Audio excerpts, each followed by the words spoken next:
Madani channel के नाजरीन, माह रमजान शरीफ की बाबरकत सातों में भी दुखियारी उम्मत की खैर खाई और फलाही उम्मत के जज्बे को लिए अपनी खिदमत को जारी रखते हुए आशिकान रसूल की दीनी तहरीक दावत इस्लामी के शोबा FGRF ने गजा फलस्तीन में मुकीम आशिकान रसूल की इफ्तारी के लिए खाना पकाने का सिलसिला किया।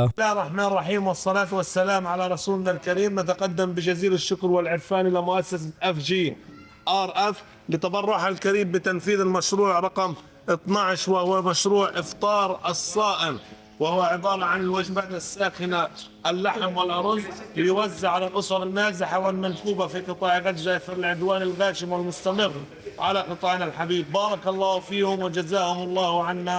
खैर अल-जज़ा। खाना खिलाने की फजीलत से मुतालिक सहाबी रसूल हज़रत सैयदना जाबिर रदियल्लाहु अन्हु से रिवायत है कि अल्लाह पाक के आखिरी नबी मोहम्मद अरबी सल्लल्लाहु अलैहि वसल्लम ने इरशाद फरमाया कि मग़फ़िरत लाजिम कर देने वाली चीज़ों में से भूखे मुसलमान को खाना खिलाना है। इस फजीलत से बरकत पाने के लिए FGRF के तहत पके हुए खाने को गजा फ़लस्तीन में मुकीम आशिकान रसूल में तकसीम करने का सिलसिला हुआ। नाज़रीन, दावत इस्लामी का शोबा FGRF गजा फ़लस्तीन समेत दुनिया के मुख्तलिफ मकामात पर दुखियारी उम्मत की खैर खाई और इमदादी कामों को जारी रखते हुए खाने और पानी समेत खुश्क सब्जियां और दीगर अशिया ज़रूरिया की तकसीम करता रहता है। नाज़रीन, आप भी दावत इस्लामी के तहत दीनी कामों में पेश रहते हुए दीन मतीन की खिदमत में अपना हिस्सा शामिल कीजिए और फलाही काम भी करते रहिए।